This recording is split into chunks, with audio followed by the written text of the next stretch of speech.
The two sisters were bound hand and foot, thrust onto an auction platform in broad daylight. Not as merchandise, but treated worse than that. The crowd roared, the ruthless men haggled as if they were buying livestock. Clara Ashcroft didn't cry. She stood tall, shielding her sister, and vowed in her heart that she would rather die than let Lydia fall into the hands of evil men. Then a stranger stepped forward and offered 3 times the asking price.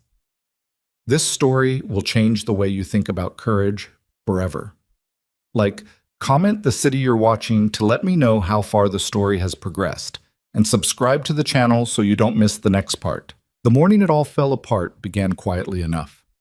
Clara Ashcroft woke before sunrise, the way she always did, and spent a few minutes lying still on the narrow cot she shared with Lydia, listening to the sounds of the house, wind against the shutters, a horse shifting in the yard.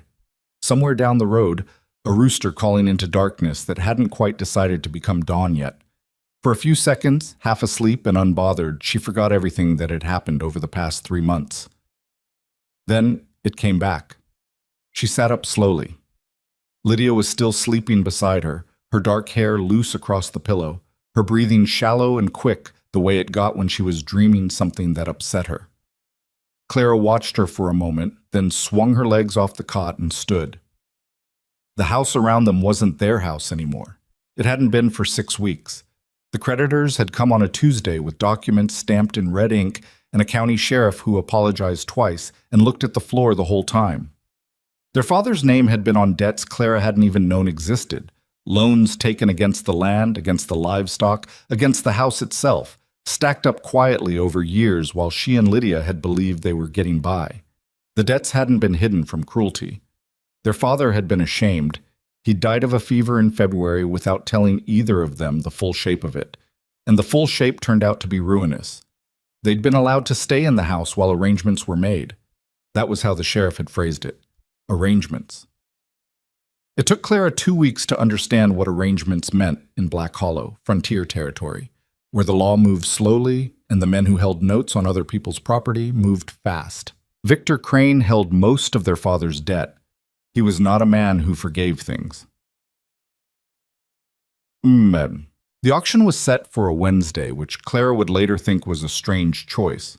Not a market day, not a weekend, not any occasion that might bring extra foot traffic into town. Just a Wednesday in early October, cool and overcast, with the smell of rain somewhere to the west that never quite arrived. They walked into Black Hollow between 2 of Crane's hired men. Not because they were forced to walk. Clara had made the calculation the night before, lying awake while Lydia finally slept, and she'd decided that running would only make it worse and would probably get them caught and dragged back anyway. So they walked. Clara held her chin up and her eyes forward, and Lydia held Clara's hand and didn't say anything, which was unlike her. Lydia was 17 and usually had something to say about nearly everything. The silence told Clara more about her sister's fear than any words could have. The platform had been built at the eastern edge of the main street, near the feed store. It was maybe 4 feet off the ground, rough lumber, the kind of thing that went up in a morning and came down again the same afternoon. There were already a few people gathered when they arrived. Not a crowd exactly, more like a collection of men standing at slightly different distances from the platform. Some with their arms crossed, some with their hats in their hands, all of them watching. Clara recognized some of them. A man from the general store. The owner of the lumber yard, a rancher whose name she didn't know, but whose face she'd seen at the post office a dozen times. None of them met her eyes. One of Crane's men, the taller one, with a jaw like a fence post, gestured toward the steps. "Up," he said. "I'm aware of how stairs work," Clara said. He gave her a look that wasn't quite a threat and wasn't quite respect. She climbed the steps without touching the railing. Lydia stumbled on the second step, and Clara caught her elbow automatically. "Don't look at them," she said quietly, near Lydia's ear. "Just look at me when you need to. Don't look at anyone else." "I'm scared," Lydia whispered. "I know." Clara kept her voice flat, not because she wasn't scared herself, but because if she put any feeling into it at all, she thought she might come undone right there in front of everyone, and that wasn't something she could afford. "Stand up straight. Whatever happens, stand up straight." Victor Crane appeared at the side of the platform a moment later. He was a compact man, 50s, with silver at his temples and a suit that cost more than most people in Black Hollow made in a year. He didn't look like a villain out of a story. He looked like a banker, which in Clara's experience was more or less the same thing. He had a ledger tucked under his arm. He carried it the way other men carried a rifle, not as something useful in this moment, but as a reminder of what he could do if needed. "Good morning," he said, addressing the crowd rather than Clara or Lydia. "As most of you know, we're here today to settle outstanding debts against the Ashcroft property, now liquidated. The sum remaining is $43 and change." He opened the ledger, glanced at it, closed it again. The motion was practiced. "These two are being offered as contract labor against that sum. 1-year term, standard arrangement. We'll start bidding at $5. Clara's hands tightened at her sides. The man from the lumberyard raised his hand. "5. 6, said someone she couldn't see. "750, said a voice near the back, bored sounding, like he was buying firewood. Lydia made a small sound that wasn't quite a word. Clara moved half a step to the left, positioning herself slightly in front of her sister. It was instinctive. She didn't plan it. Her body just did it. $8, said the fence post man, who had apparently climbed down from the platform and joined the bidding himself, which struck Clara as some particular variety of indignity. Crane smiled. 8. Do I hear 9? 15. The number landed differently than the others. Louder somehow, though the voice that said it wasn't especially loud. Clara turned toward it without meaning to. The man standing at the edge of the gathered group was not particularly remarkable to look at, which was almost the first thing she noticed about him. Medium height, broad through the shoulders, a few days of stubble that hadn't committed to being a beard. Worn coat, good boots. He was maybe 32, 33. His expression was entirely neutral, like a man considering the price of something at a market stall, which made Clara dislike him immediately, because they were not items at a market stall, and anyone who could look that calm about this was not someone she wanted anything to do with. Crane's eyebrows went up slightly. 15. Gentleman in the back. Do I hear 16? The lumberyard man looked uncomfortable. The fence post man looked annoyed. Neither of them spoke. 15 going once. $15 for one, the fence post man said. Crane looked at the man in the worn coat. That's 15 for one. You looking to separate them? No, the man said. He hadn't moved from his spot at the edge of the crowd. I'm not looking to separate them. Then you're bidding on both. I'm aware. The fence post man scowled. 20 for the older one. Clara felt Lydia's hand find her arm, fingers pressing in hard. 30, the man in the worn coat said. That moved through the crowd visibly, a murmur, a few turned heads. $30 was not a small number in Black Hollow. $30 was 2 months of wages for a ranch hand, give or take. The fence post man opened his mouth and closed it again. 30, Crane repeated, dragging it out slightly. Do I hear 31? Silence. 35, the man said. He still hadn't moved. He was looking at Crane, not at Clara or Lydia, like they were barely part of the transaction, which Clara supposed with a cold clarity they weren't. They were the subject of it, which was worse. $35, Crane said, and something shifted in his voice, not pleasure exactly, but satisfaction, like a calculation that had worked out correctly. Going once, going twice. He looked at the crowd. No one spoke. Sold. His name was Cole Mercer. She found that out while Crane was writing up the paperwork at a small table someone had dragged out from the feed store. One of the other men in the crowd said it. Not to her, just to his companion, low-voiced. That's Cole Mercer. Has the ranch out on the Caldwell Road. Lost most of his cattle 2 years back to sickness. Guess he's trying to get the help he needs on the cheap. His companion made a noise that wasn't quite a laugh, but was in the same neighborhood. Clara filed it away without reacting. Cole Mercer himself stood a few feet away from the table, hat in his hand now, waiting for Crane to finish writing. He hadn't looked at them since the bidding ended. He looked at the street, at the clouds, at nothing in particular.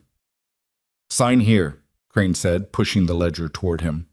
Cole signed without reading it thoroughly, which Clara noticed and didn't like. It suggested either carelessness or that he already knew exactly what it said. These women will remain under contract for 12 months from today's date, Crane said, loud enough to be heard. Terms of service, conduct, and conditions are standard. If they breach the contract, the debt falls back on them individually. He paused. If they run, it's the same as theft of services, and the law treats it accordingly. Cole took the copy of the document and folded it once without looking at it. Understood. Crane nodded. He looked at Clara then for the first time since the bidding, a look she couldn't quite classify. Not triumphant, not sympathetic, somewhere between professional and dismissive. Like she was a problem that had been filed correctly. Good luck to you both, he said, and turned away. Ishitet. Clara didn't speak to Cole Mercer until they were away from the platform and the dispersing crowd, down the street and around the corner near a watering trough where he'd tied a 2-horse wagon. Lydia had not let go of Clara's arm. Her grip had gone from frightened to merely very tight, which was something. Cole untied the horses and checked something on the harness, a strap, a buckle, Clara wasn't sure, before he turned around to face them. "I'm going to say something," he said, "and I'd appreciate if you'd hear it out before deciding what you think of it." Clara looked at him steadily. "I'm listening. I know what that auction looked like. I know what the contract says. And I know that right now you have no particular reason to trust anything I tell you." He paused. "But I want you to know you're not going to be separated, and you're not going to be treated like property." He glanced at Lydia briefly, then back to Clara. "You're going to come to the ranch, and you're going to work. I won't pretend I don't need the help, because I do. But you'll be paid for it, and you'll have your own room, and you'll be treated decently. That's what I'm offering." Clara was quiet for a moment. A rider went past them on the street, slowing slightly to look at them, then moving on. "You paid $35, she said. "Yes." "For contract labor?" "For your contracts?" "Yes." "Which is about $30 more than any sensible man would spend on 2 women with no demonstrated skills and no references." Something moved in his expression that might have been a smile if it had gone a little further. "Maybe I'm not sensible. Or maybe you're buying something other than labor." The maybe smile disappeared. "I'm not," he said. Clara studied him for several seconds. He held her gaze without flinching, which could mean he was honest or could mean he was good at lying. She couldn't tell yet which one it was. That bothered her because she was usually a decent judge of people, and this man was harder to read than she wanted him to be. "We don't have anywhere else to go," she said finally. "Not as a surrender, as information." "I know." "That doesn't mean I trust you." "I'm not asking you to trust me," he said. "I'm asking you to get in the wagon." Lydia looked at Clara. Clara looked at Cole Mercer's face, at the steadiness there, the absence of the things she'd been braced for, the easy, predatory confidence she'd seen in the men who'd been bidding. It wasn't there. That didn't make him safe. Didn't make him good. But it was something. "All right," Claire said. She helped Lydia up onto the wagon bench and climbed up after her. Cole walked around to the driver's side and climbed up without ceremony and took the reins. They left Black Hollow without looking back. The Caldwell Road turned north out of town and wound through low scrubland for about 4 miles before the country opened up into wider grassland, pale gold in the October light. The ranch came into view gradually. A main house, a barn, a few outbuildings arranged in no particular plan, the kind of place that had been added to over the years without much coordination. Functional. Worn in places. The fence line needed work. No one spoke for most of the drive. Lydia had pressed herself against Clara's side and was watching the land go past with the flat, careful look of someone trying to hold themselves together by concentrating on neutral things. Clara let her. She spent the drive watching the back of Cole Mercer's head and thinking. He drove without tension in his shoulders. That was one thing. Some men drove like they were fighting the horses. He drove like he was in conversation with them, adjusting without dramatics when one of them pulled slightly wide on a curve. She didn't know why she noticed that. It seemed like something worth knowing anyway. When they pulled into the yard, he set the brake and climbed down and came around to offer a hand. Claire got down without taking it, then turned and helped Lydia down herself. Cole didn't react to either choice. "I'll show you the house," he said. "You can tell me what questions you have." "I have many questions," Clara said. "I imagine you do." The front door was unlocked. No key, just a latch, which in the territories was either a sign of extraordinary confidence or a sign that there wasn't much worth stealing. Inside, the house was plain and reasonably clean and cold in the way of buildings that hadn't had a fire going recently. A main room with a table and 3 chairs, a kitchen with a cast-iron stove, 2 doors off the back hallway. "That one's mine," Cole said, nodding toward the far door. "That one's yours." He opened the nearer door, a small room, 2 cots, not one, a chest of drawers bare on top. Lydia stepped inside and stood in the center of the room and looked around. Her expression broke for just a moment, not into tears, but into something raw and young that Clara recognized as the face her sister made when she was trying not to feel something too big. Then she pressed her lips together, and it passed. "It's all right," Lydia said quietly, mostly to herself. Cole was behind Clara in the doorway. She half turned to look at him. "The fire," she said. "For the main room. Is the wood out back? Side of the barn." "All right." She turned back to Lydia. "I'll get a fire going. Can you find the kitchen and see if there's anything to cook?" Lydia straightened slightly. Having something to do helped her. Always had. "Yes." Clara turned back to Cole. He was watching her with an expression she couldn't categorize. "What?" she said. "Nothing," he said. "I'll help with the wood." "I don't need help with the wood." "I know," he said. "I'll help anyway." She opened her mouth to argue and then didn't, because she was tired and her hands were still faintly shaking, and some arguments weren't worth having on the first day. She walked past him into the hallway and toward the back door, and after a moment she heard his footsteps behind her. Outside, the sky had gone a deeper gray. The smell of rain was still hanging around somewhere without arriving, the way it had been doing all morning. Clara found the woodpile, selected several good-sized pieces, and began stacking them in the crook of her arm. Cole took about half the load without asking. They walked back toward the house in silence. At the door, she stopped. "I need to be clear about something," she said. He waited. "I don't know who you are," she said. "I don't know why you did what you did today. I don't know if what you told me back in town was true, or if it'll still be true in 2 weeks. I can't know that yet." She held his gaze. "But I will find out. I pay close attention to people, and I remember what I see. So if you're planning to be something other than what you said you are, I'll know it before long." He was quiet for a moment. The wind moved through the yard and the horses shifted in the barn. "Fair enough," he said. It wasn't a reassurance. It was an acknowledgement, which was different, and somehow that made it easier to believe. Clara pushed open the door and went inside to start the fire. The fire had been going for 3 days before Clara allowed herself to stop waiting for something to go wrong. That was how she thought about it. Not as settling in, not as adjusting, but as waiting. She moved through the house and the yard and the early routines of the ranch with her attention divided, doing whatever needed doing with one hand while the other half of her mind stayed braced for the moment when Cole Mercer's behavior would shift into something she recognized and feared. She'd seen how men changed once the audience disappeared. She knew what patience could disguise. But the shift didn't come on the first day, or the second, or the third. Cole woke early and worked hard and came in for meals without theatrics. He said what he meant and didn't say much else. He knocked before entering the hallway that led to their room, even when the reason was something as ordinary as asking if they needed more lamp oil. He was not warm exactly, but he was consistent, and consistency was something Clara had learned to value more than warmth. By the end of the first week, she'd started paying attention to the ranch itself.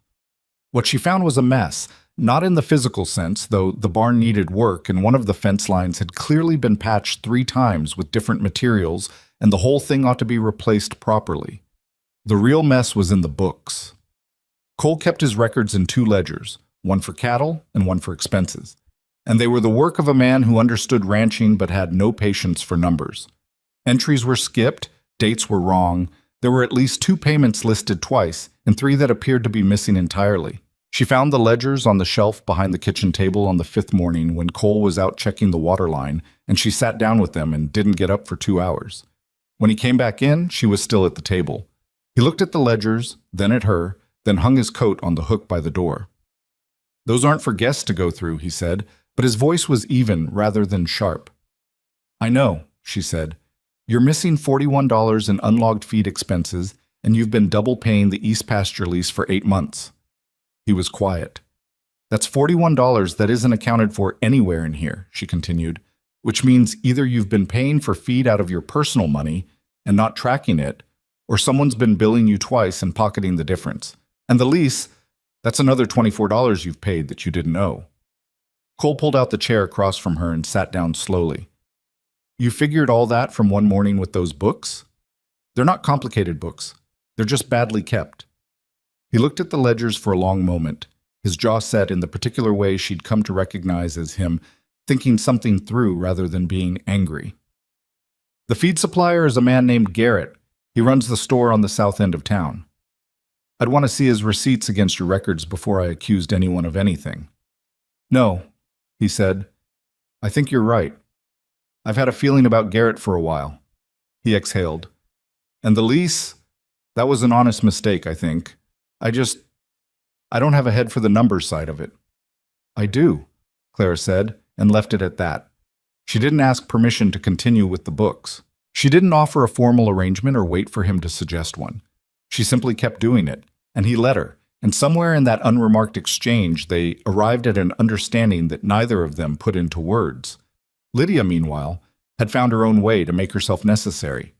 The household had been in the kind of quiet disorder that accumulates when a man lives alone for too long. Not filthy, not neglected, but gray around the edges in ways that showed. Curtains that had never been properly hung. A quilt on the main room chair that had been mended once and needed mending again.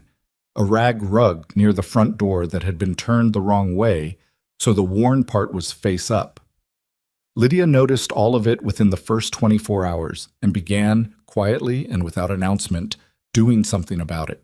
She was not a forceful person. She didn't take up space the way Clara did. Didn't have Clara's habit of meeting situations head-on as though conflict were a problem to be solved by direct pressure. But she had a talent for making things better in ways that weren't immediately visible, that you only noticed after the fact when you realized the room felt different from how it had felt before. Cole noticed.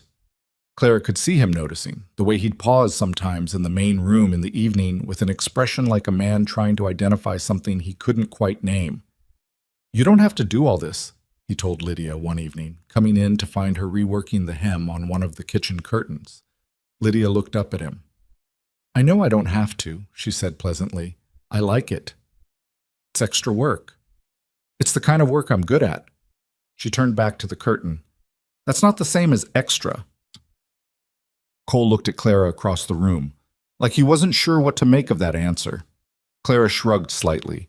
She didn't explain Lydia to people. Lydia was capable of explaining herself. The trouble with the outside world arrived before the first month was out. It came in small ways first. A woman Clara didn't know on the main street of Black Hollow, who let her gaze run up and down Clara with deliberate slowness before looking away. A man at the general store who asked, with the particular edge that isn't quite a sneer, how she was finding it out at the Mercer place, and whether Cole was treating her well, lingering on the word treating in a way that was supposed to humiliate.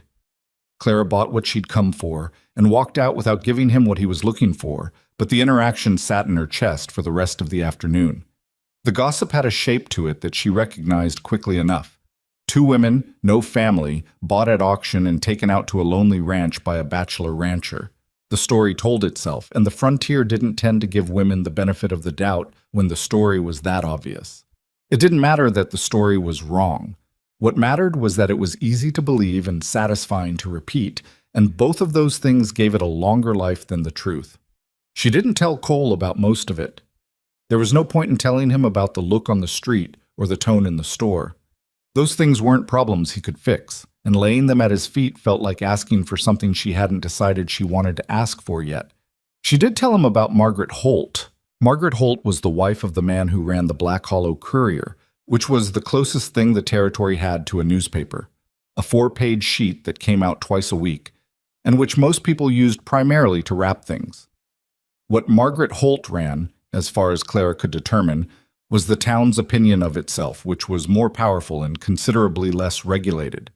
She was a tall woman with fine features and a precise way of speaking that made her seem like she was always editing what she said before it came out, choosing words the way a surgeon chose instruments. She came to the ranch on a Thursday, in a buggy, unannounced. Clara saw her from the kitchen window first, the buggy coming up the road, the straight-backed figure on the seat, and had time to prepare herself before the knock at the door. She opened it and waited. "Miss Ashcroft," Margaret Holt said. Her expression was not unfriendly. It was careful, which in Clara's experience was sometimes worse. "I wonder if I might come in." "That depends on what you want." A slight pause. "To introduce myself, and to have an honest conversation, if you're willing." Clara stepped back from the door. They sat at the table with coffee because Clara made it out of habit before she thought about whether offering coffee was the right move. Margaret Holt wrapped her hands around the cup and looked at the room in a way that wasn't quite an inspection, but wasn't quite not one either. "The town is talking," she said without preamble. "I'm aware. I thought you should know what they're saying, not the broad strokes. I imagine you've gathered that. The specific version that's been circulating this week." She paused. "Victor Crane has been telling people that Cole Mercer purchased the two of you, not as contract labor, but as companionship." His word was companions. Her mouth shaped the word with visible distaste. "He's also suggested that the accounting irregularities on the ranch are being addressed not by your competence, but by funds you brought with you, hidden from the debt settlement." Clara set her cup down. "That's a lie." "I know it's a lie," Margaret Holt said. "That's why I'm here. The lies that bother me are the ones that have a detail wrong. What Crane is saying is specific enough that it sounds like information rather than gossip. And specific lies spread faster than vague ones because they're easier to repeat." "Why does it bother you?" Margaret Holt looked at her for a moment. "Because I was in town the day of the auction," she said quietly. "I didn't do anything. I watched and I didn't do anything, and I've been thinking about that." She set her own cup down. "I'm not certain I can help you, but I wanted you to know what's being said, and I wanted to hear from you directly what the truth is." Clara told her. "Not all of it. Not the personal parts, but the facts, the books, the work, the two separate rooms, the contract that Cole had not once used as leverage over them." She told it plainly, without trying to make it more sympathetic than it was, because she'd found that a story told plainly was harder to argue with than one that was shaped too carefully. When she finished, Margaret Holt was quiet for a moment. "That's what I thought it was," she said. Then, "Victor Crane is not going to stop. I want you to understand that. He's not embarrassed about what he did, and he's not going to become embarrassed about it. He's going to keep applying pressure until something gives." "Why?" Clara asked. "He got his money. The debt's settled. What does he want now?" "The ranch," Margaret Holt said simply. "He's wanted Cole Mercer's land for 3 years. He made an offer twice, and Cole refused both times. When Cole's cattle died and the ranch nearly went under, Crane was waiting. He expected Cole to have to sell." She looked at Clara steadily. "You complicated that by getting the books in order." Clara sat with that for a moment. She hadn't known about the offers. She hadn't known about any of it. "Does Cole know that Crane is telling those stories?" she asked. "He knows there's talk. Whether he knows the specifics," Margaret Holt's expression was careful.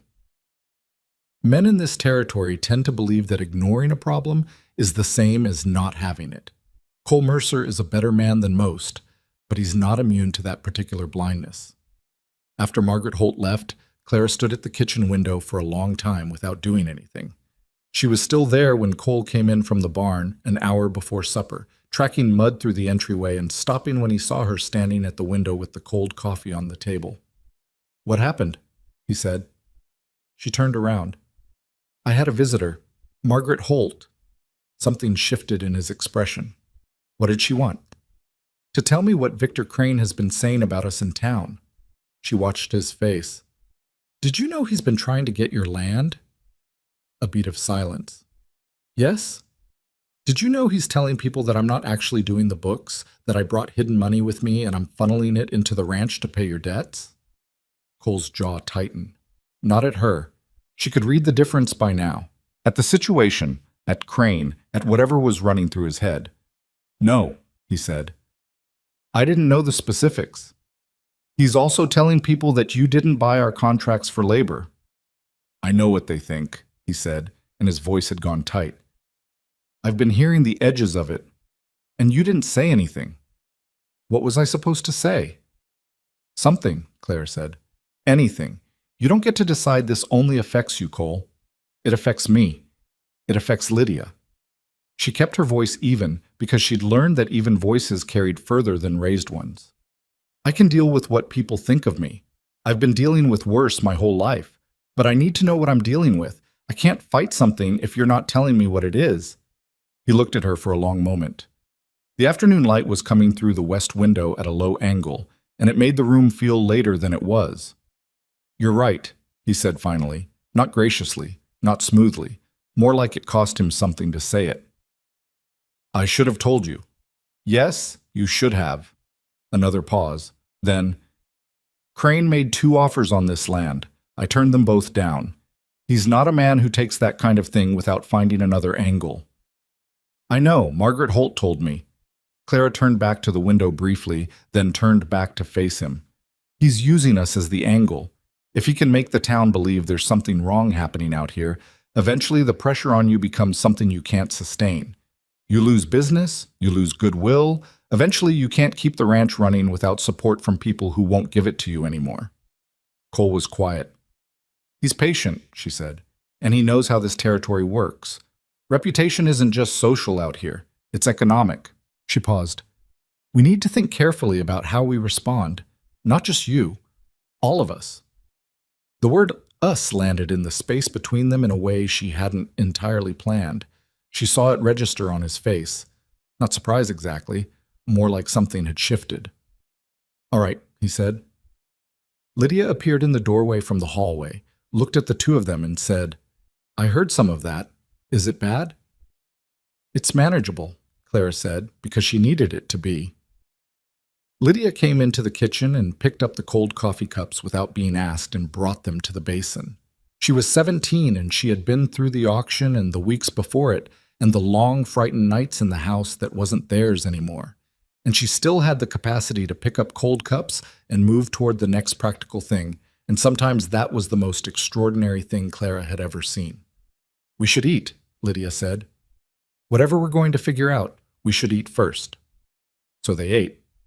The 3 of them at the table in the house on the Caldwell Road, while the sun went down outside and the cold came in under the door the way it always did, and nobody said much, and the food was simple and not quite enough, and they ate it all anyway. Outside, somewhere down the road, the territory went on doing what territories did. Indifferent and enormous and full of people who had decided what they thought about the women at the Mercer Ranch before they'd ever spoken a word to either of them. Clara thought about Victor Crane and his ledger and his patience and the slow, grinding way he intended to take what he wanted, and she thought about the particular quality of patience required to fight that kind of man. Not angry patience, not fearful patience, but the cold, precise kind that had no room for either. She thought she might have it. She wasn't entirely sure, but she thought she might. Cole announced the gathering on a Monday, which gave them 9 days. He rode into Black Hollow that morning without telling Clara where he was going, and came back 2 hours later with a look on his face that she had learned to identify as him having done something he'd decided on before he could talk himself out of it. He came through the door, hung his coat, and said, I've invited the territory to a harvest gathering at this ranch on the Saturday after next. Clara put down her pen. How many people? Anyone who'll come. I posted a notice at the general store, the feed supply, the courier office. He paused. Margaret Holt said she'd mention it in the paper. You talked to Margaret Holt? She was at the courier office when I went in. He sat down across from her at the table, in the way he had when he meant to have a real conversation rather than a passing one. I've been thinking about what you said, about not being able to fight something you can't see. Crane is working in the dark, rumor by rumor, one conversation at a time, in places we're not present to answer. He looked at her steadily. So I want to stop being absent. Clara was quiet for a moment. She understood the logic. She also understood the risk, which was considerable. Inviting the entire territory onto your property, when a significant portion of that territory had already decided what they thought of you, was not a comfortable position to operate from. "If it goes badly," she said, "it goes badly in front of everyone." "Yes." "Crane will come." "I'm counting on it." She looked at him for a long moment. He wasn't a man who made large gestures casually. She'd understood that about him within the first week. This was not an impulsive decision dressed up as a calculated one. He'd thought it through. "All right," she said, "then we'd better make sure the ranch looks like a place worth respecting." What followed was 9 days of the most concentrated work Clara had done since they'd arrived. The fence line on the north pasture got repaired properly for the first time. She and Cole's ranch hand, a quiet man named Eli Marsh, who had been with the property for 2 years and treated both sisters with the careful courtesy of someone who didn't want to make any mistakes, working 2 full days on posts and wire until the whole line ran true. The barn got a coat of whitewash on the exterior. The yard got cleared of the various pieces of equipment that had been sitting in the wrong places long enough to seem permanent. Lydia took charge of the house with a focus that reminded Clara of their mother, who had been a woman who expressed love primarily through preparation. She laundered every curtain and rehung them correctly. She scrubbed the floors twice. She organized the kitchen with a precision that made Clara feel slightly judged when she tried to find anything. She also, in the evenings, made 3 pies from dried apples and a pot of something that involved corn and late-season squash, and came out tasting considerably better than its ingredients suggested it should. "You can't win people over with a clean fence line," Lydia said on the Thursday before the gathering, when Clara came in from the yard and found her crimping the edges of a pie crust with more attention than the task strictly required. "But you can win them over with food." "That's a very optimistic theory." "It's a practical one." Lydia didn't look up. "People decide how they feel about a place within the first few minutes of arriving. If they're cold and the fire's going and there's something that smells good, they relax before they've had a chance to remember that they came here with their minds made up." She paused. "It's not manipulation, it's hospitality. There's a difference." Clara wasn't entirely sure there was a difference, but she didn't argue. Eli Marsh turned out to have more social connections in the territory than his quietness suggested. By Friday afternoon, he'd confirmed that at least 30 families were planning to come, possibly more. He delivered this information to Cole in the yard with the neutral expression of a man reporting the weather. "Crane?" Cole asked. "Heard he's coming," Eli said. "Bringing 2 men with him." A pause. "Didn't say which 2. Cole nodded once and didn't say anything else. That night, Clara sat at the table after Lydia had gone to bed and went through the books one more time. Not because they needed reviewing again, but because she needed something concrete to do with her hands while her mind ran through scenarios. She had a copy of every corrected entry, every documented discrepancy, every letter she'd written to suppliers to clarify billing. All of it organized and legible, because if Crane was going to attack the ranch's finances in front of an audience, she intended to have the rebuttal already written. She was still at the table when Cole came through from the back, apparently having been awake himself. He stopped when he saw the light. "You should sleep." "Probably." He came in and sat down in the other chair and looked at the papers spread across the table. "You've been building a case," he said. "I've been keeping records," she said. "There's a difference." "Not much of one in this situation." He picked up one of the pages, looked at it, set it back. "Clara, if tomorrow goes wrong, it won't go wrong because of the books," she said. "The books are solid. Every number in there is documented." "That's not what I was going to say." She looked up at him. He had his elbows on the table and was looking at the papers rather than at her, and there was something in his expression that she'd seen before. The look of a man trying to say something accurately rather than impressively, which she'd come to understand was one of the more reliable things about him. "If tomorrow goes wrong," he said, "it's not going to change anything about how things are here. Between us. The 3 of us." He paused. "I need you to know that regardless of how the town comes out." Clara looked at him for a moment. "That's a generous thing to say before you know how it'll go."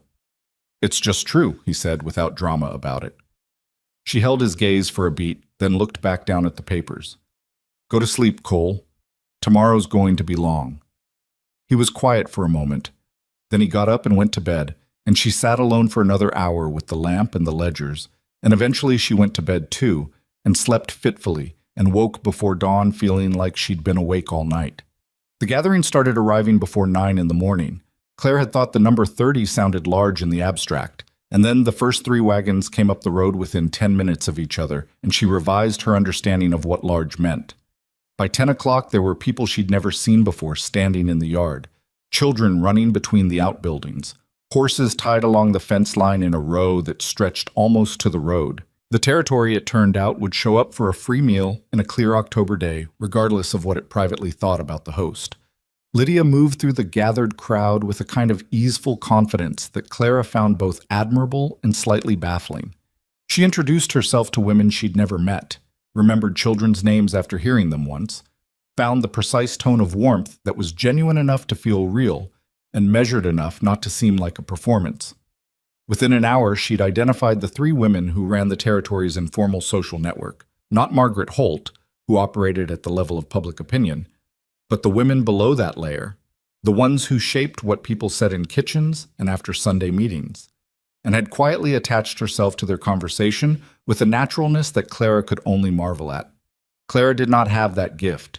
She stayed near the practical work, making sure the food table was stocked, speaking to the people who came to speak to her directly, answering questions about the ranch in the straightforward way she answered everything. Some people were cordial. Some were clearly there to form an opinion. A few were openly hostile in the subtle way of people who disapprove but want to appear fair-minded about it. She was refilling a pitcher near the table when she heard a voice she recognized. Victor Crane had arrived. He came into the yard with the 2 men Eli had mentioned. Not hired muscle exactly, more like witnesses, which was in some ways worse, and moved through the gathering with the ease of a man who'd never had reason to feel unwelcome anywhere. He greeted people by name. He made what appeared to be genuinely pleasant conversation with at least 4 different families in the first 15 minutes. He accepted a cup of Lydia's apple cider and drank it with apparent enjoyment. Clara watched him from across the yard and thought, he's very good at this. He made his way to her eventually. He didn't rush it. When he arrived in front of her, he looked at her with the same expression he'd used at the auction, professionally neutral, mildly interested, like she was something in a ledger that required a notation. "Miss Ashcroft," he said, "the place looks well." "Mr. Crane," she said, "I have to say, I wasn't certain you'd still be here." He said it conversationally, no edge in it that anyone nearby could have identified.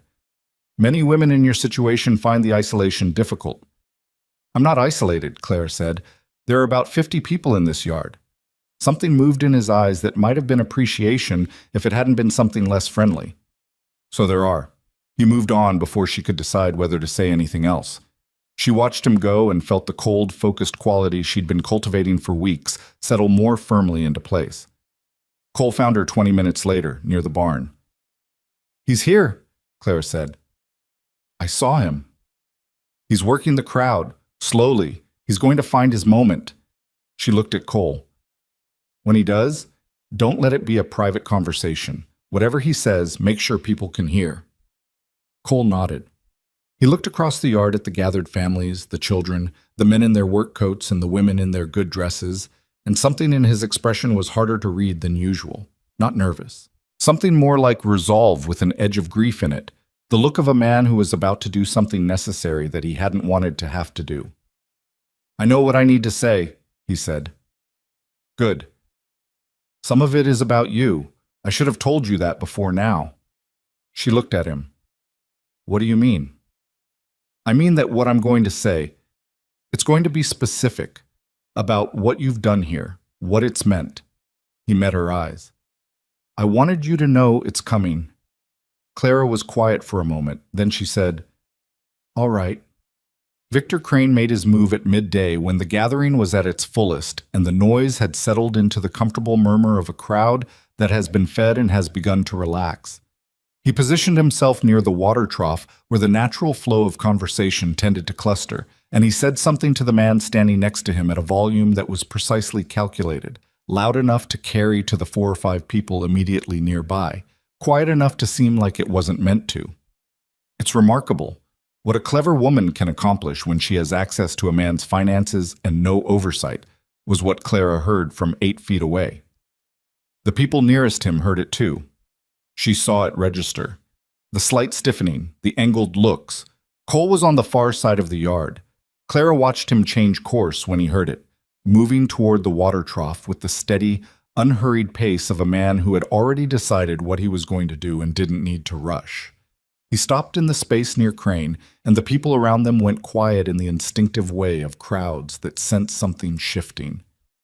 "Victor," Cole said. His voice carried without effort. He wasn't projecting. He was just talking at a volume that filled the space. "I'd like to respond to that." Crane turned. His expression was pleasant and careful. "Cole, good gathering." "Clara Ashcroft has been managing the accounts of this ranch for 2 months," Cole said. He wasn't looking at Crane exactly. He was looking at the people around Crane, the ones who'd heard, and the others who were drifting in now at the change in the air. In those 2 months, she found $41 in unlogged expenses and $24 in lease overpayments. She corrected 8 months of billing errors. She redesigned the record keeping so that any person with basic literacy can follow it. He paused. This ranch was failing before she sat down with those books. It isn't failing now. Crane's pleasant expression hadn't moved. "A capable woman," he said.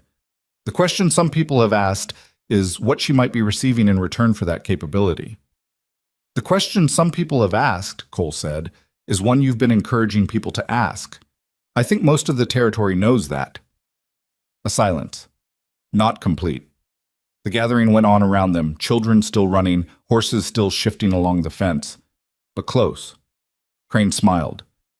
"You think very highly of a woman you purchased at auction." The word purchased landed the way Crane had intended it to. Clara felt it from across the yard, felt the heads turn, felt the weight of it. Cole didn't let it sit. "I think very highly of a woman who walked onto an auction platform in the worst moment of her life," he said, his voice unchanged in tone. "Stood in front of her younger sister to shield her and didn't break. I think highly of a woman who got into a wagon with a stranger she had no reason to trust and spent the next 2 months earning a place rather than waiting for one to be given to her." He looked at Crane directly now. "I didn't save Clara Ashcroft. Anyone who's watched this ranch for the past 2 months can see clearly that the accounting runs the other direction." Clara had not moved from her position near the barn.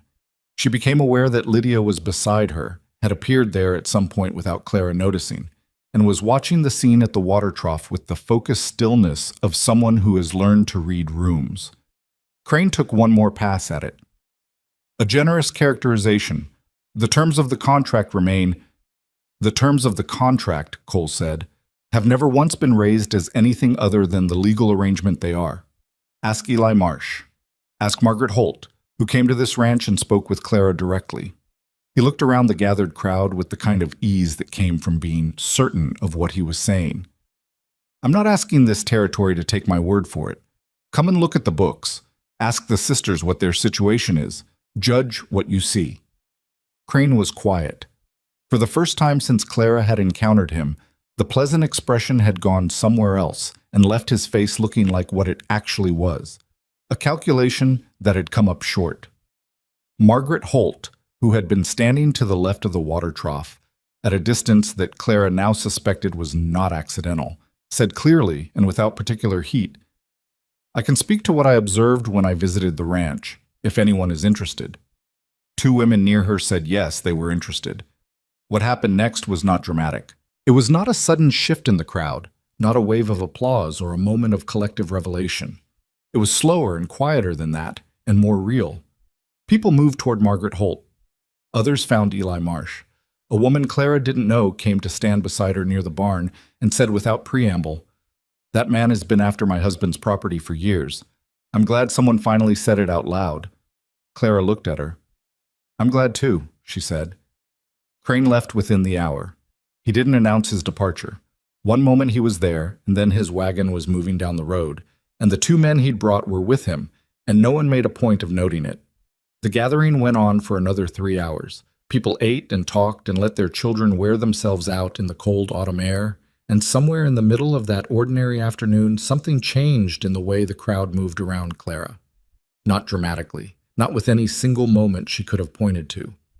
But the woman who had asked about Crane's interest in properties came back and introduced her husband. A man from the feed store shook Clara's hand and said she ran a tight set of books from what he'd heard. Lydia collected approximately 4 invitations to visit neighboring households from women who had apparently decided she was exactly the kind of person they wanted to know. At some point in the late afternoon, when most of the gathering had relaxed into the comfortable winding down of a long event, Clara found herself standing at the edge of the yard looking at the fence line she and Cole and Eli had repaired 9 days ago. It ran true now, post to post, clean and solid in the low afternoon light. Cole came and stood beside her. He didn't say anything for a moment. Margaret Holt was positioned very conveniently near the water trough, Clara said. I may have mentioned to her this morning that something might happen near the water trough around midday. You planned that. I planned to have a witness, he said. The rest of it I had to figure out as I went. Clara was quiet. The crowd behind them was beginning to thin, wagons being hitched, children being collected. The ordinary sounds of an ordinary afternoon in the territory, which it was somehow, despite everything. You said things about me, she said, in front of all those people. Yes. They were true things. Yes. She looked at the fence line a moment longer. The light was going amber and low, the way it did in October when the afternoon started giving way to evening without much warning. Thank you, she said. Not effusively, just as a fact. You don't need to thank me, he said. I was telling the truth. That's not the same as doing you a favor. She glanced at him sideways. He was looking at the fence line too, or at something beyond it. The pasture, the hills, the long flat reach of the territory going west until it disappeared into color. You fixed the fence, she said. We fixed the fence, he said. Behind them, Lydia laughed at something someone said. A real laugh, bright and sudden, the kind she hadn't produced in the weeks before Black Hollow and hadn't produced much since. Clara turned at the sound of it without thinking, the way she always turned when Lydia laughed, and saw her sister standing with 2 women and a man with his hat in his hands.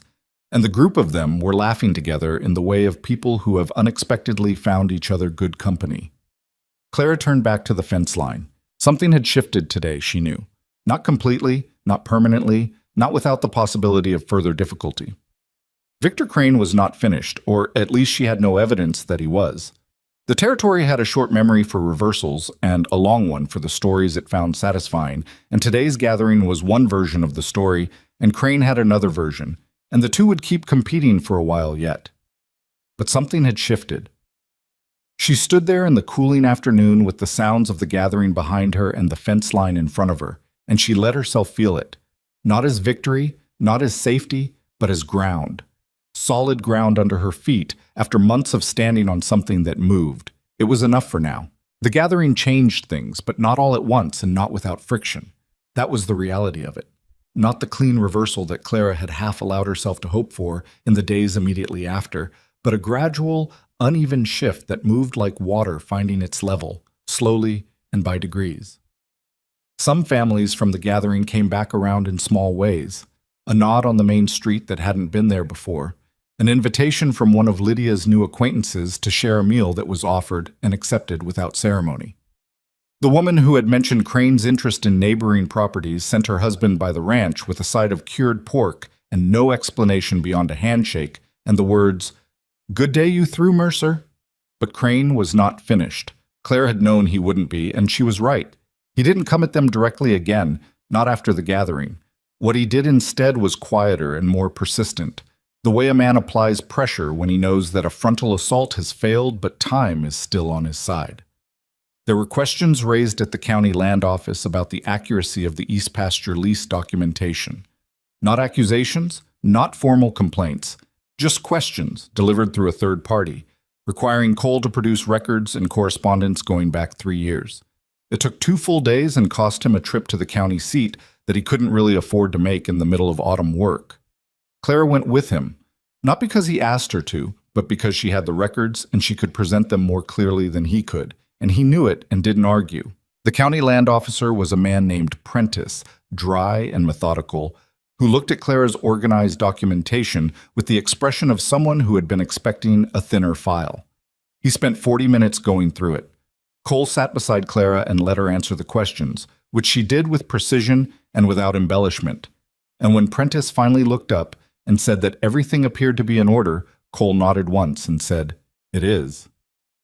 On the road back, they didn't talk much for the first few miles. The county seat was 30 miles from Black Hollow, and the day had gone gray and cold, and Clara was tired in the specific way of someone who has been very alert for a long time. "He'll find another angle," she said eventually. "Probably," Cole said. "That one cost you time you didn't have." "Yes." A pause. "It also didn't work, which means the next angle has to be something different." "He'll run out eventually." Cole was quiet for a moment. "Do you believe that?" Clara considered it honestly. "I think he'll get bored before he gets what he wants. Men like Crane work on calculation. At some point, the calculation stops adding up." "That could take a while." "Yes," she said. "It could." The horses moved steadily, and the road went through low scrubland, and neither of them said anything for a stretch of time that was comfortable rather than awkward, which was something Clara noticed only because she remembered a time, not long ago, just months, when she would not have been able to sit in silence with this man without some part of her staying braced. It was late November when Eli Marsh kissed Lydia. Clara found out not from Lydia, but from the expression on Eli's face the following morning when he came in for breakfast and couldn't figure out where to put his eyes. She looked at him for a moment, looked at Lydia, and Lydia had the careful, neutral expression of someone who was extremely aware of her face. Clara said nothing and poured the coffee.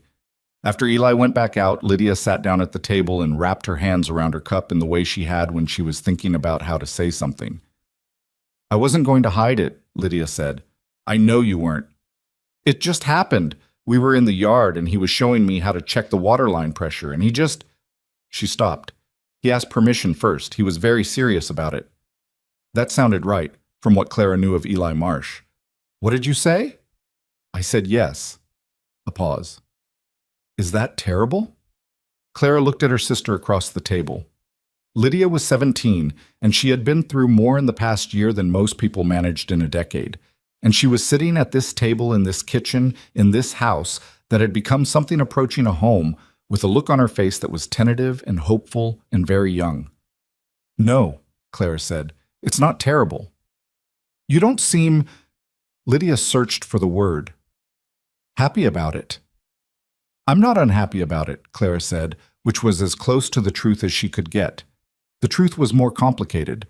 Something about watching your younger sister move toward her own life, however good that movement was, that had a weight to it she hadn't expected, a gladness with an ache underneath it, the way most good things in Clara's experience came with something else attached. "He's a good man," Lydia said. "He seems to be." "Seems to be," Lydia repeated with a slight edge of humor. "You always hedge like that." "I believe in evidence over impressions." "You like him. I've seen you talk to him." "I respect him," Clara said. "That's better than liking." Lydia smiled at her cup. "You're the only person I know who would say that and mean it as a compliment." What followed over the next few weeks was something Clara didn't have a word for in the moment and would struggle to name even in retrospect. It wasn't courtship exactly, because Eli Marsh was not a man given to the performance of courtship. He didn't bring flowers or compose speeches or do any of the things the word implied.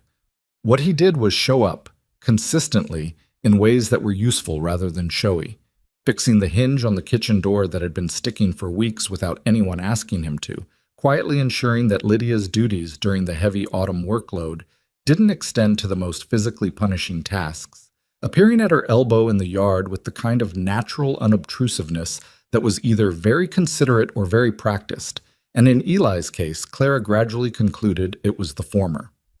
Cole watched the developing situation with an expression that was difficult to read until one evening in early December when he and Clara were both working late, her at the books, him mending a section of harness, and he said without looking up from what he was doing, "Eli's a good man." "You've mentioned." "I mean for Lydia." "I know what you mean." He glanced up then. "You're not worried?" Clara set down her pen and thought about it honestly. "I'm paying attention," she said. "There's a difference." He nodded and went back to the harness, and that was the end of it. which was one of the things about Cole Mercer that Clara had gradually come to depend on, his understanding that not every topic required exhaustion. The contract papers were on the table on a Thursday in mid-December. Clara came into the main room in the morning to find them there. 2 documents, the copies she recognized as the contracts from Crane's auction, the ones that had been signed at the feed store table while she'd stood on the platform in the cold. They were laid flat, side by side, and beside them was a pen and an inkwell and nothing else. Cole was at the stove when she came in, and he turned when he heard her footsteps and looked at the table with the expression of a man who has been waiting to say something and is now calculating whether the moment is right. "I've been thinking about this for a while," he said. Clara looked at the documents. Then she looked at him. "Those are the contracts," she said. "Yes. They have 11 months left." "I know what they have." He turned fully away from the stove to face her. "I want you to read what I've added at the bottom before you say anything." She went to the table and looked at the documents. At the bottom of each, below the original terms, Cole had written a single line in his blunt, functional handwriting. "Contract voided by mutual agreement, December 1876. Terms released in full." Below the line was a space for a signature. His name was already there. Clara looked at the papers for a moment without picking them up. "If I sign these," she said, "then legally Lydia and I owe nothing. Not to you, not to Crane's original debt structure. We walk free." "Yes. And you're out $35 with no claim on either of us for the remainder of the year." "Yes." "That's a significant loss for a ranch that was struggling 8 months ago." "The ranch isn't struggling the way it was 8 months ago," he said. "You know that better than I do. You have the books." She did know it. The books were in better shape than they'd been in probably 3 years, possibly longer. That was true. It was also true that voiding the contracts didn't change anything practical about how the ranch was currently operating. Both she and Lydia had been doing the work they'd have done regardless of what any document said, because the work needed doing and they were there. But that wasn't what this was about, and she knew it. "Why now?" she said. He was quiet for a moment, not evasive, thinking. She knew the difference. "Because I don't want there to be any question," he said finally, "about why you're here, about why you stay, if you stay." He met her eyes. "I don't want you in this house because a piece of paper says you're obligated to be. I want you here because you choose it, and I can't ask you honestly for anything at all, while that paper is sitting in the drawer." Clara was very still. She understood what he was saying, not just the practical layer of it, but the layer underneath, the one that took courage to put into words in the blunt, unceremonious way he'd managed. He wasn't a man who said things for effect. He wasn't decorating an argument. He was telling her something true about why this mattered to him, and it mattered to him because she mattered to him, and he was leaving that in the space between them without demanding that she respond to it the way he might have hoped. "If I sign these," she said slowly, "and Lydia signs hers, we are no longer contracted labor. We are guests. Or we are—" She stopped. "Or you are people who have chosen to be here," he said, "on whatever terms you decide." She picked up the pen. She signed her name on the line below his, in her clear, even handwriting, and set the pen down. She looked at the document for a moment. Then she picked up the second one and took it down the hall and knocked on the door of the room she still shared with Lydia. Lydia answered in her work clothes, hair still loose. She looked at the document and then at Clara. Clara explained it briefly, without editorializing. Lydia listened, and when Clara finished, she took the document and read it herself, slowly, the way she read everything, and then she picked up the pen Clara had brought and signed her name with the careful precision she used when something felt important. "We could leave," Lydia said. She wasn't suggesting it. She was identifying the fact. "Yes," Clara said. Lydia handed back the document and looked at Clara with the direct, uncomplicated clarity she had when she'd already thought something through. "Are you going to?" Clara held her sister's gaze. "No." "Because of Cole." "Because of this," Clara said. "This place. What we've built in it." She paused. "Cole is part of that.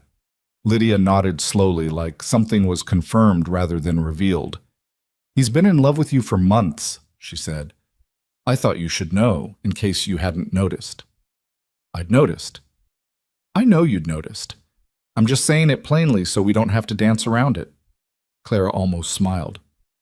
When did you get so direct? I learned it from someone. Lydia turned back to her room. Go talk to him, Clara. She found Cole outside at the corner of the barn, doing something with a bridle that probably didn't need doing. He heard her come across the yard and looked up. She handed him Lydia's signed document without preamble. He took it and looked at it. We're not leaving, Clara said. He nodded slowly, like he was giving himself time to absorb it. I need to say something, she said, and I'd like you to hear it without making it more than it is before I'm done. All right? I don't know exactly what I feel, she said. I know that what I feel has changed over the past months. I know I trust you, which is not something I give easily and is probably worth more to me than most things I could tell you. She held his gaze. I know that when you stood up at the gathering and said what you said about me, I didn't want you to stop talking. A pause. I know that when I think about leaving this place, it feels wrong in a way I don't have a better word for. Cole was very still. That's what I know, she said. I wanted to be honest about what I don't know, too, because I think that's owed to you. He was quiet for a long moment. The cold had come in properly now, the hard December cold that settled into the territory like a landlord, and their breath was visible in the air between them. I'm not in a hurry, he said finally. Good, she said, because I'm not going to be rushed. Something in his face eased. Not relief exactly, more like the particular settling of a man who has been holding something carefully for a long time and has been told he can set it down without it breaking. Clara, he said. Don't say anything sentimental, she said. You'll ruin it. He almost laughed. It was the closest thing to a real laugh she'd heard from him, and it happened too quickly for either of them to make something of it, which was probably how it should be. She walked back to the house, and he went back to the bridal, and neither of them said anything else about it that day. But something had been said, and it stayed in the house the way things do when they've finally been put into words after living in the walls for months. That evening, Eli came for supper, which he'd been doing more evenings than not lately, and the four of them ate at the table together in the easy, imperfect way of people who have figured out how to share a space. Eli spilled his coffee, and Lydia handed him a rag with a straight face. Cole ate the bread Clara had made that was slightly denser than it was supposed to be because she'd let the dough sit too long. Clara caught Cole looking at her once across the table and looked back without looking away. December light came through the windows low and thin, the way winter light did in the territory, reaching into the room at an angle that picked up the grain of the wood on the table and made everything look older and more permanent than it was. It was just supper. Just 4 people at a table in a house on the Caldwell Road, in a territory that was still learning what it wanted to be. But Clara looked around the table at the 3 of them, at Lydia laughing at something Eli had said, at Cole reaching past her to refill his cup, at the ordinary, unglamorous, deeply human fact of shared food and shared warmth in the middle of a winter that could have been very different, and felt something in her chest that was too quiet to be called joy, but was too substantial to be called anything less. She picked up her bread and ate it, dense as it was. It tasted fine. Winter settled hard over the territory that year, the kind that came in before Christmas and didn't negotiate about leaving. The Caldwell Road froze into ruts and the water line needed checking every morning, and the cattle that Cole had been rebuilding his herd with required more feed than he'd budgeted for, because that was how cattle were. They didn't care about your budget. Clara adjusted the numbers accordingly and didn't make him feel bad about the adjustment, which he noticed and appreciated without saying so directly, because that was how they communicated most things by then. Victor Crane made one final move in January. It came in the form of a letter delivered to the ranch by a county courier, official-looking, with a seal Clara didn't recognize. She opened it because Cole was out, and she handled the correspondence. She read it twice before she set it on the table. It was a claim, filed through a distant cousin of her father's she had never met and hadn't known existed, asserting that the original debt settlement had been improperly calculated, that additional sums were owed to a creditor not listed in Crane's original ledger, and that the Ashcroft sisters, as the deceased debtor's heirs, bore legal responsibility for the outstanding amount. The sum listed was $62. The filing had been made in Cranes County, not Black Hollows, which meant any dispute would require travel and a lawyer and time that neither Clara nor Cole had in the middle of winter. Clara sat with the letter for a long time. Then she got up and put on her coat and walked out to the north pasture where Cole was breaking ice on the water trough, and she handed him the letter and waited while he read it. He read it once, then again. His expression didn't change much, but his jaw did the thing it did. "A cousin," he said. "I've never met him. I don't know if he exists or if Crane manufactured the connection. Either way, the filing is real." Cole folded the letter. $62. "Which we don't owe," Clara said. "The original debt settlement was complete. Crane's own documentation confirms it. I have copies of everything." She paused. "But the filing is in his county with his connections, and fighting it means a lawyer and at minimum 2 trips to a courthouse 30 miles from here in January." "Which is exactly what he's counting on," Cole said. "That we'll decide it's not worth the fight." "Yes." Cole handed the letter back. He looked at the water trough for a moment, at the cattle standing in the cold with their patient, incurious faces. "Do you know a lawyer?" he said. "Margaret Holt's husband runs the Courier," Clara said. "He'll know one. Write to him today." She already intended to, but she appreciated that he said it like a decision they were making together rather than an instruction, which was something she had never taken for granted, knowing what other arrangements looked like. The lawyer's name was Beaumont, and he was based in the county seat, and he turned out to be both competent and affordable, which Clara had learned was a combination that required some searching to find. She wrote to him with the full documentation of the original debt settlement, the corrected lease records, the correspondence with suppliers, and a clear summary of the timeline. He wrote back within a week with an opinion that the new claim was, in his assessment, without legal merit and likely filed as a harassment instrument, and that he could have it dismissed with moderate effort and cost. Crane, it turned out, had overplayed his hand.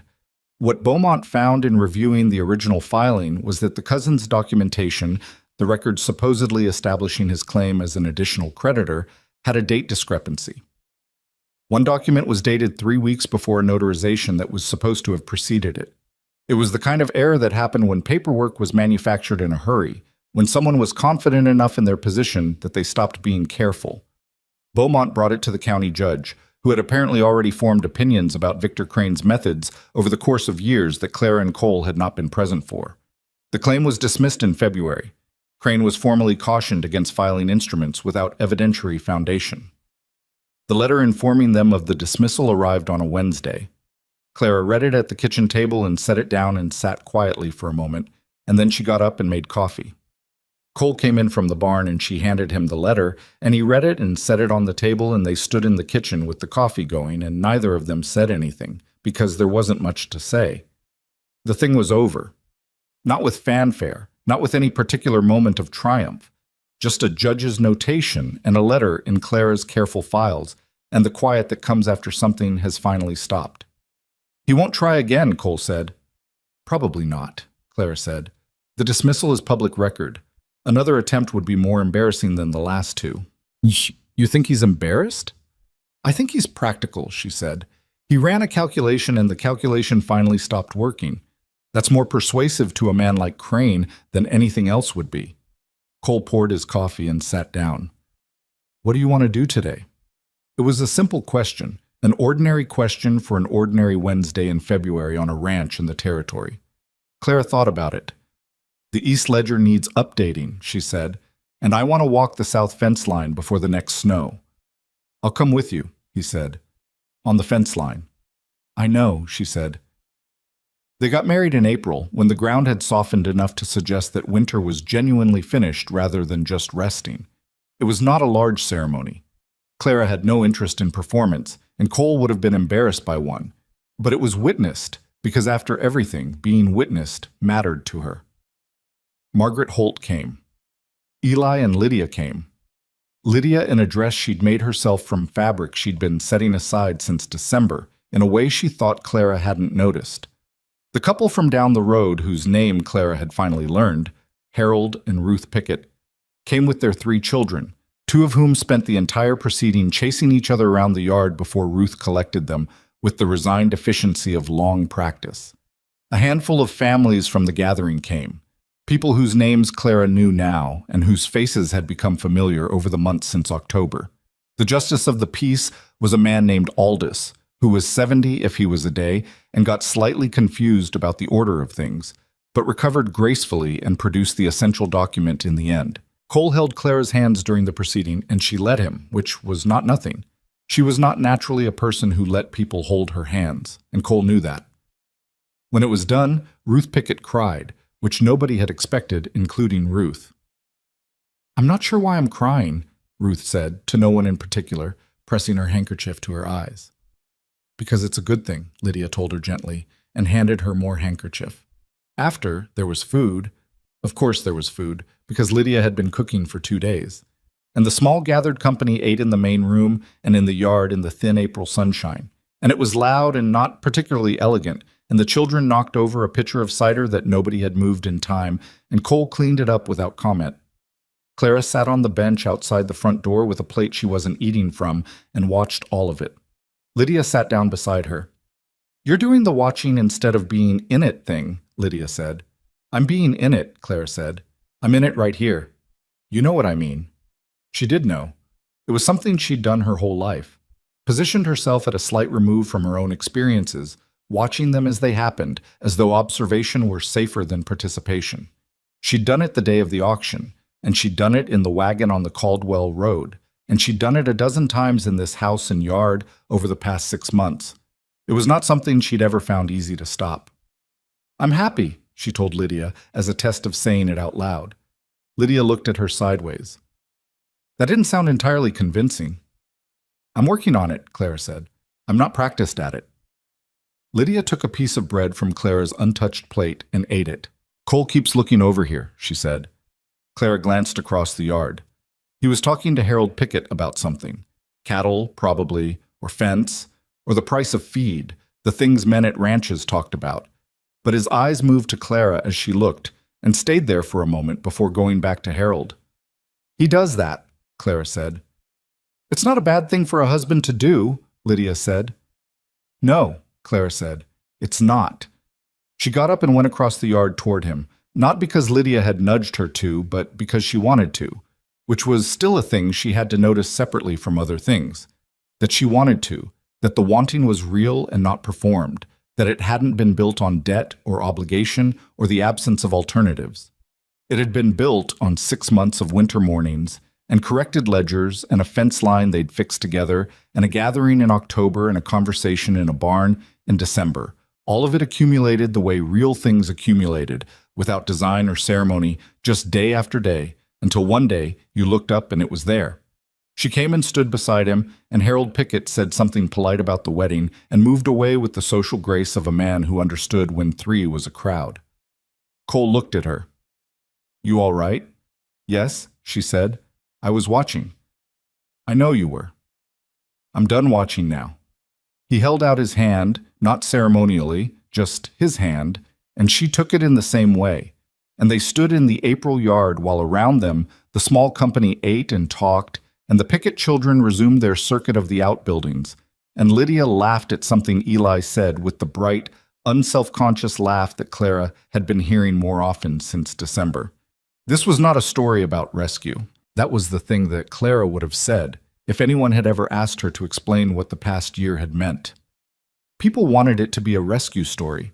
She could feel the shape of that narrative in the way people talked about them, the way even Margaret Holt sometimes framed it, the man who saved the women at the auction. It was a satisfying shape. It had a clear hero and a clear before and after, and it made a certain kind of sense. But it wasn't what happened. What happened was that a man paid $35 for 2 contracts because he needed help, and had the decency to admit it, and 2 women got into a wagon because they had nowhere else to go and the presence of mind to evaluate what they were walking into. What happened after that was work. The ordinary, grinding, unglamorous work of keeping a place running, of learning who people were through how they behaved on their worst days, of making something functional out of something that had been failing. Nobody rode in, and nobody was carried out. They stayed where they were, and did what needed doing until the situation was different from what it had been, and that was as close to rescue as any of them managed. There was something in that, Clara thought, that was truer and harder, and finally more sustaining than the story people preferred. The story people preferred let you believe that salvation came from outside, that if you were good enough or patient enough or unlucky enough, something would arrive to correct the situation. What she had learned was that the situation corrected when you corrected it, imperfectly and incrementally, and that the people worth keeping were the ones who showed up for that incremental work without requiring it to be dramatic. Cole was that person. So, in her own way, was Lydia. So, in his quiet and reliable way, was Eli Marsh. Clara was not sure she was that person for anyone else. She suspected she was difficult, that her particular brand of competence came with edges that other people sometimes cut themselves on without meaning to. That was not something she'd resolved by April. She was still who she was. She'd just found a place where who she was seemed to be, if not exactly what was needed, at least something close to it. The summer that followed was the best the ranch had seen in years. Not because the territory became easier, it didn't. The work was still the work, hard and constant, and the weather in July was brutal in the particular way of frontier summers, and one of the water lines developed a problem in August that took 3 days and the help of Harold Pickett to fix. None of that changed. What changed was the footing beneath it. The books were solid, the herd was growing, and when unexpected costs arrived, Clara had a system for absorbing them that didn't require panic or improvisation. Cole had stopped that jaw-tightening thing he did when money was discussed, or at least he did it less. Lydia and Eli married in June, a ceremony even smaller than Clara's and Cole's, held in the Pickett's yard because Lydia had taken a liking to Ruth Pickett, and Ruth had offered with a warmth that wasn't performative. Clara stood beside her sister and held her flowers while the justice of the peace, Aldous again, only slightly less confused about the order this time, performed the ceremony, and this time it was Clara who felt the thing she couldn't name collecting behind her eyes, the pressure of accumulated meaning looking for a place to go. She didn't cry. That wasn't who she was, but it was close. Eli had found a small property 2 miles down the Caldwell Road the previous spring, a claim that had been abandoned, needing work, available cheaply. He and Lydia moved there after the wedding, and the move was exactly the right amount of distance, close enough that Lydia and Clara saw each other several times a week, far enough that they each had their own house and their own mornings and their own particular arrangements of dailiness. On the first Sunday after Lydia moved into her own home, Clara rode the 2 miles down the road and found her in the yard sweeping dust off a porch that was going to need repainting before winter. Lydia looked up and said, "Coffee's on," with the matter-of-fact warmth of someone who had been expecting her. They sat on the porch with their cups and looked at the land and didn't talk much, the way they could with each other, and Clara thought about the auction platform and the cold and Lydia's hand gripping her arm, and about how different things looked from a porch on a Sunday in July. "Are you happy?" Clara asked. Lydia considered it with the seriousness she gave things. "Yes," she said. "Not perfectly. There are things that are hard, but yes." She looked at Clara. "Are you?" "I'm working on it," Clara said. "I think I'm getting better at it." Lydia smiled. "You are," she said. "I've been watching." Victor Crane sold his Black Hollow interests in the late fall of that year and relocated to somewhere further east. Clara heard about it from Margaret Holt, who delivered the information with the same precision she applied to everything, and Clara received it the same way, as information, as a fact to note and file. She didn't feel triumphant about it. She had expected to, somewhere in the back of her mind, and the absence of triumph was its own small education. Crane's departure didn't give back the days spent organizing documents and riding to the county seat and sitting across from Prentice while he reviewed files. It didn't undo the auction or her father's debts or the particular flavor of shame that came from being sold in a public street while people you didn't know put prices on your personhood. Those things had happened. They were in the past now, but they were still in it, still there, and no amount of a man relocating east was going to remove them. What the passage of time had done, what the work had done, what Cole and Lydia and this ranch and these 2 miles of Caldwell Road had done, was give those things a different proportion. They were still there, but they were no longer the largest thing. Other things had accumulated around them and crowded them toward the edges, not gone but no longer center, the way old damage sometimes worked when you were lucky enough to build enough around it. That was not a small thing. Clara knew it was not a small thing, even if it didn't feel like victory. She told Cole about Crane's departure that evening over supper. He listened and nodded and said, "Good." And then he said, "The south fence needs another look before the ground freezes." She told him they should go tomorrow, and he agreed, and that was that. They went the next morning, the two of them, walking the south fence line the way they'd walked it a dozen times before, checking posts and wire in the cold November air. Their breath showed in front of them, and the land was going gray and ochre the way it did before proper winter settled, and somewhere in the middle of the fence line, Cole stopped at a post that had shifted slightly and crouched to look at the base of it. "This one'll need resetting in spring," he said. "I'll make a note," Clara said. He looked up at her from where he was crouched. The low winter light was behind her, and she probably looked like nothing more than a woman in a coat with a practical expression, which was more or less what she was. "Clara," he said. "What?" He stood up. "Nothing. He stopped, and for a moment he looked like a man trying to say something that kept slipping past language. "This time last year," he said finally. She knew what he meant. This time last year they had been strangers, and the year before that she had been in a house that wasn't hers waiting for arrangements to be made. And the year before that her father had been alive and they had been getting by without knowing they weren't. "I know," she said. "I'm glad you got in the wagon," he said. It was such a plain thing to say, such a profoundly ordinary, insufficient, accurate thing. She almost told him it was too simple, that it flattened a year of complicated reality into a single image. But she knew what he meant, and he knew she knew, and they had learned by now that this was sometimes how the truest things went between them. Plain and slightly short of adequate and completely understood. "So am I," she said. He turned back to the fence line, and they kept walking. 3 years later, the books showed a profit for the second consecutive year. The herd had grown to a size that required hiring on 2 additional hands in the spring and summer seasons. Men Clara vetted with the thoroughness she applied to everything, and Cole paid fairly and consistently, because they had agreed early on that how you treated people who worked for you was a measure of something, and they meant to measure up. The house had a second room added off the east side, which they had needed since the previous winter, when the smallest evidence of what was coming had made the existing arrangements impractical. Clara managed the addition's budget with the same precision she managed everything and came in $11 under what she'd estimated, which she considered a personal success. The territory around Black Hollow had changed. The way territories changed when enough people arrived and enough time passed. More roads, more farms. The distant possibility of a rail line that had been rumored for 2 years and might arrive in another 2 or might not. The town itself had grown. The main street longer than it had been in 1876. The auction platform gone, replaced by an expansion of the feed store that nobody had thought to remark on the occasion of.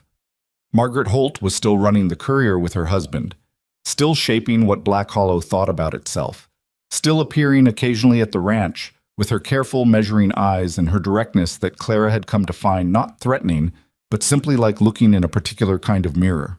Lydia and Eli's property down the road was unrecognizable from the abandoned claim it had been. Painted, expanded, with a garden that was Lydia's visible pride in a child who had arrived the previous spring and was, at the time of this accounting, learning to stand upright by holding on to things. A process that involved frequent falling and complete lack of discouragement. Clara stood at the fence line on a late afternoon in the 3rd autumn after everything and looked at the land going west and thought about what it meant to belong somewhere. She had not been born on this land. She had arrived under circumstances she would not have chosen. She had not been given a place here. She had made one, which was different in a way that still mattered to her, that she thought would always matter to her, because the difference between a place given and a place made was the difference between standing somewhere because you were put there and standing somewhere because you chose it with both hands. What she had learned, in the impractical, hard, undeniable way that things were only learned through living them rather than reasoning about them, was that belonging was not inherited, and it was not awarded. It was built, and the building took longer than you thought it would, and required more of you than seemed fair, and frequently looked nothing like you'd imagined it would look. But what came out the other side, the particular solidity of a place you had made rather than found, was something she did not have a word for and did not need one. She knew it by how her feet felt on the ground when she stood here. She knew it by the fence line she could recite post by post. She knew it by the sound of the house in the morning and the books in their order on the shelf and the light coming through the west window in late afternoon. Familiar to her now, the way her own hand was familiar. Cole came out from the barn and stood beside her, the way he did sometimes when he saw her standing and looking at something. He didn't ask what she was thinking. He'd learned not to. They stood together in the cooling air while the light went amber and the land settled into evening. It was not a perfect life. It had not become one, and it was not going to. There were hard seasons ahead. She could see some of them coming in the books, in the weather patterns, in the ordinary arithmetic of a hard country. There would be losses she hadn't calculated and difficulties that arrived sideways and things that needed doing that she hadn't yet imagined. That was not pessimism. That was just how things were, and she had learned not to be afraid of what was true. But there was this. The fence line ran true. The books were solid. 2 miles down the road, her sister was putting a child to bed in a house she had made into something. Beside her, a man she had chosen was watching the same light she was watching. The territory went on in every direction, enormous and indifferent and full of possibility for anyone willing to do the work of meeting it. Clara had learned to love it anyway, not in spite of what it was, but because of it. Because it didn't pretend, because it didn't soften things, because what you built here was what you built, and the land made no promises about keeping it for you. She appreciated that kind of honesty. She had always appreciated honesty, even when it was inconvenient, even when it cost her something, especially then. The light faded. The air went cold. Inside the house behind them, something small and declarative announced itself in the particular way of someone who has recently discovered that sound is a tool available to them. Cole glanced back at the house, and then at Clara with the expression she had come to know as his version of helplessness, which on him looked more like wonder. "Your turn," she said. "I went last time." "You did not go last time." "I went last time." "I'm fairly sure." "Cole." He went. She heard the door and then his voice from inside, low and even, the same tone he used with horses, which she had once found vaguely funny and had stopped finding funny because she had seen how well it worked. She stood at the fence line alone for another moment. This was where the story ended, not with a final word or a summing up, but with this: a woman standing at a fence line she'd helped build, in a place she'd helped make, in a life that had been assembled from catastrophe and ordinary stubbornness and the daily, unremarkable decision to keep going day after day after day. There was no moral she could hand to anyone that would cover it, no principle extracted cleanly from the mess of it, just this: that what a person built in the wreckage of what they'd lost was more theirs than anything they'd ever simply been given. That courage was not the absence of fear, but the decision to be useful anyway. That trust, real trust, was not a feeling but a record, a long accumulation of small kept promises that eventually became something you could stand on, and that a wagon you got into because you had no other choice could, if the people in it were the right ones, take you somewhere you would choose 1,000 times over. She turned and walked back toward the house, toward the light in the window, toward all of it.